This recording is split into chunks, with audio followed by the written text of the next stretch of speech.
नमस्कार मित्रों, आपका मेरे YouTube चैनल पर एक बार फिर से स्वागत है।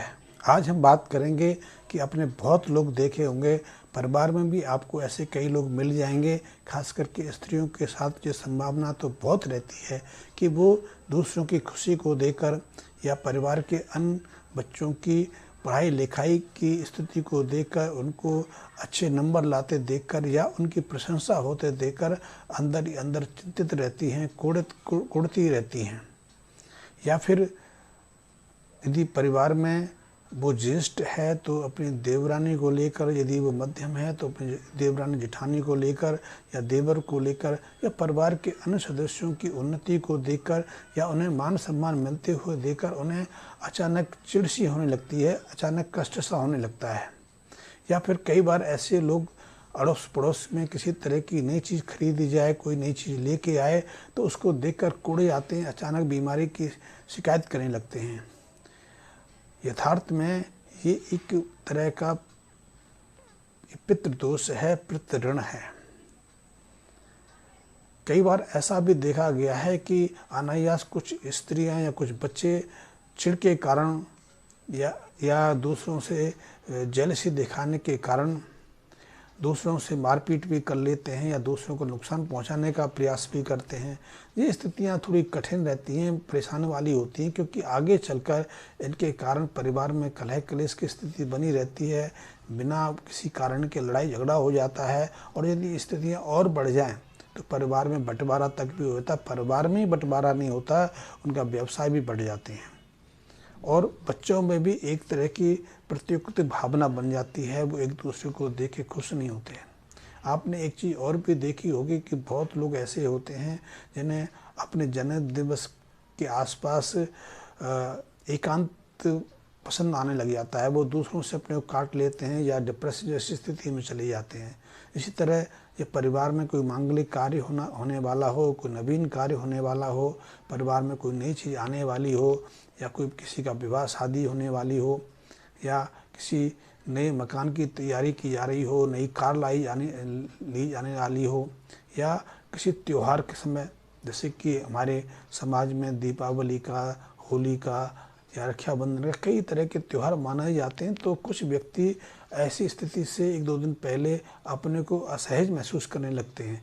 दूसरों से उनको मिलना जुलना थोड़ा कम पसंद आता है, वो एकांत में जाना चाहते हैं, डिप्रेशन जैसी अवस्था प्रदर्शित करने लगते हैं।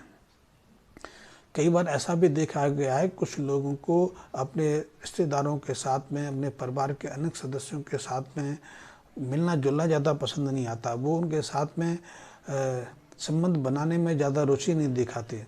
वो अंदर से तो चाहते हैं, लेकिन उनके स्वभाव में कुछ ऐसी स्थिति बन जाती है कि वे दूसरों से कटे कटे से रहना चाहते हैं। इसलिए ना तो वो अपने सगे संबंधियों के साथ संबंध बना पाते हैं, ना फिर समाज में उनको घुलना मिलना पसंद है। खास करके त्यौहार मांगलिक कार्यों से वो तो अपने को काट ही लेते हैं। यदि किसी के विवाह में जाने का इन्विटेशन आ जाए तो उन्हें वो चिंता में पड़ जाते हैं कि क्या करेंगे। ऐसी स्थितियों के लिए सामाजिक लोग कुछ और कारण मानते हैं, मनोवैज्ञानिक कुछ अलग इनके कारण मानते हैं, लेकिन ज्योतिषीय दृष्टि में देखा जाए, खास करके लाल किताब की दृष्टि से देखा जाए, तो उसके पीछे मंगल का दोष काम करता है। मंगल का पितृ ऋण व्यक्ति को ऐसी अव्यवहारिक बर्ताव करने के लिए बाध्य करता है। ये स्थिति बहुत खतरनाक है, क्योंकि यदि यही स्थिति बनी रहे तो परिवार में बेवजह लड़ाई झगड़े बंटवारे की स्थिति बन जाती है, व्यापारिक गतिविधि रुक जाती है। कई बार ऐसे व्यक्ति अपने प्रभाव के कारण परिवार से एक बड़ा हिस्सा तो ले लेते हैं, वो आर्थिक रूप से भी काफ़ी सुदृढ़ बन जाते हैं। वो कुछ समय अपने परिवार में आनंदपूर्वक व्यतीत भी कर लेते हैं, लेकिन ऐसे लोगों का बुढ़ापा, ऐसे लोगों का सामाजिक जीवन आगे चलकर कष्ट में बन जाता है। तो ऐसे में इस मंगल के ऋण के कारण उनको क्या करना चाहिए? वैसे तो लाल किताब में हर ग्रह के ऋण बताए गए हैं। यदि हम बुजुर्गों का अपमान करते हैं, माँ बाप का सम्मान नहीं करते, अपनी पैतृक परंपरा को छोड़ देते हैं, पैतृक गांव को छोड़कर, अपने घर को छोड़कर हम कहीं दूर जाके बस जाते हैं और अपने पारिवारिक सदस्यों को, माँ बाप को, भाई बहनों को भूल जाते हैं, तो हमें बृहस्पति कारण प्रतिऋण लगता है। इसी तरह के अन्य ग्रहों से अन्य संबंधियों के ऋण भी हमें लगते हैं। ये भी हमें बहुत परेशान करते हैं, हमारे जीवन को विस्मय कर देते हैं। हमारे जीवन में वो जो आनंद है, वो जो सामान्यता है, वो नहीं रह जाती है। इसी तरह मंगल का जो प्रतिऋण है वो भी हमें बहुत तरह की परेशानियां देता है। खास करके हमें अव्यवहारिक बना देता है। हमारे परिवार के सदस्यों के साथ ज़्यादा घनिष्ठ संबंध नहीं रहते। हम अकेलेपन में ही अपनी ज़िंदगी व्यतीत कर देते हैं। ये भी कुछ ज़्यादा काम नहीं, इसलिए क्योंकि इसके कारण हमें कई तरह की उन्नति करने में, कई तरह से आगे बढ़ने में मदद नहीं मिलती है, या फिर समय पर हमें अपने सगे संबंधियों को या रिश्तेदारों की सहायता उपलब्ध नहीं हो पाती है। ऐसे में हम इस चिढ़ने से, कुड़ने से, मंगल के प्रतिऋण से बाहर आने के लिए कुछ उपाय कर सकते हैं। इन उपायों से निश्चित ही हमारे स्वभाव व्यवहार में तो बदलाव आता ही आता है।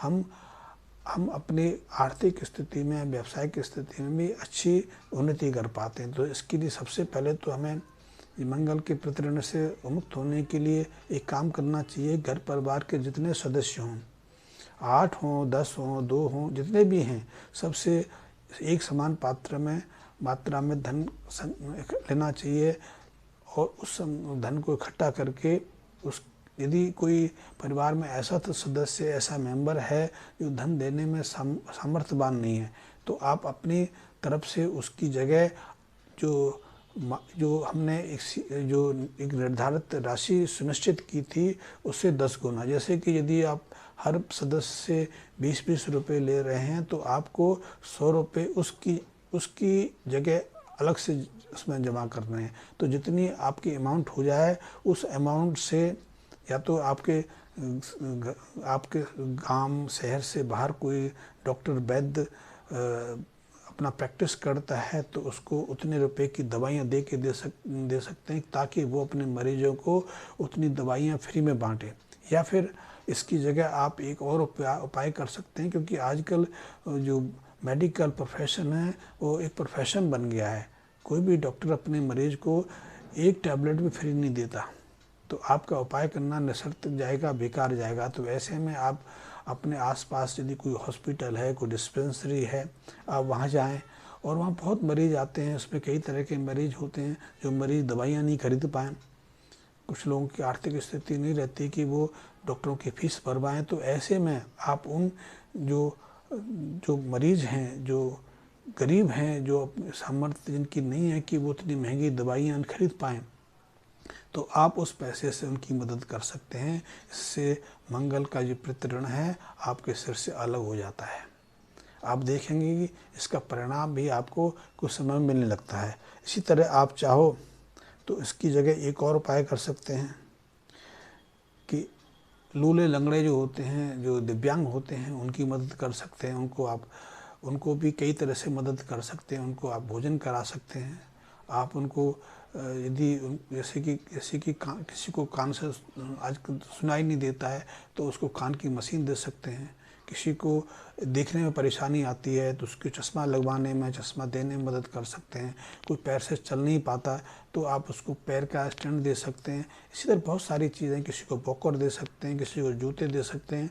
आप ऐसे दिव्यांगों की मदद कर सकते हैं। ये भी मंगल के प्रतिऋण से आपको बाहर निकालने में काफ़ी मददगार साबित होगा। तीसरा, आप आपके घर में यदि कोई बुजुर्ग दादी हैं तो आप दादी से कहो कि वो आपको उनकी अपनी जो जितनी इच्छा, जितनी सामर्थ्य, उतनी चांदी देते, उस चांदी से आप चैन बनवाएं, कोई चीज़ और बनवा लें और उसे अपने शरीर पर धारण करें और पूरी उम्र उस चांदी को धारण करके रखें। ये जो दादी से मिली चांदी, ये भी आपको मंगल के प्रतिऋण से अलग निकलने में, बाहर आने में काफ़ी मदद करती है। इसके अलावा आप चाहें तो एक और उपाय कर सकते हैं। ये भी बहुत प्रभावी उपाय है। इसके लिए आपको सबसे पहले 4 किलोग्राम के आसपास रेवड़ियाँ या बतासे लेने हैं और इसके साथ में आप जो मसूर की दाल होती है उसको ले सकते हैं। तो इनको मिला के आपको इन्हें जल प्रवाह करना है। इसमें कुछ मात्रा में अजवाइन के दाने भी डाल सकते हैं। अजवाइन जो घरों में हम मसाले के रूप में प्रयोग करते हैं। तो यदि मंगल के ऋण से बाहर आना है, मंगल आपकी जन्म कुंडली में काफ़ी नीच स्थिति में है, काफ़ी अशुभ स्थिति में है, और वो आपके स्वभाव व्यवहार में तो अपनी इंटरफेरेंस कर ही रहे हैं, आपकी उन्नति में, आपकी शारीरिक अवस्था में भी यदि वो दोष कारक बने हुए हैं, तो आपको ये जो आखिर वाला उपाय बहुत ही कारगर साबित होगा। इसके लिए आप 4 किलो बतासे ले लें, या फिर रेवड़ियाँ ले लें। साथ ही आप साबुत मसूर की दाल ले लें, और उसमें कुछ 1-2 मुट्ठी आप अजवाइन डाल के इसको आप जल प्रवाह कर दें।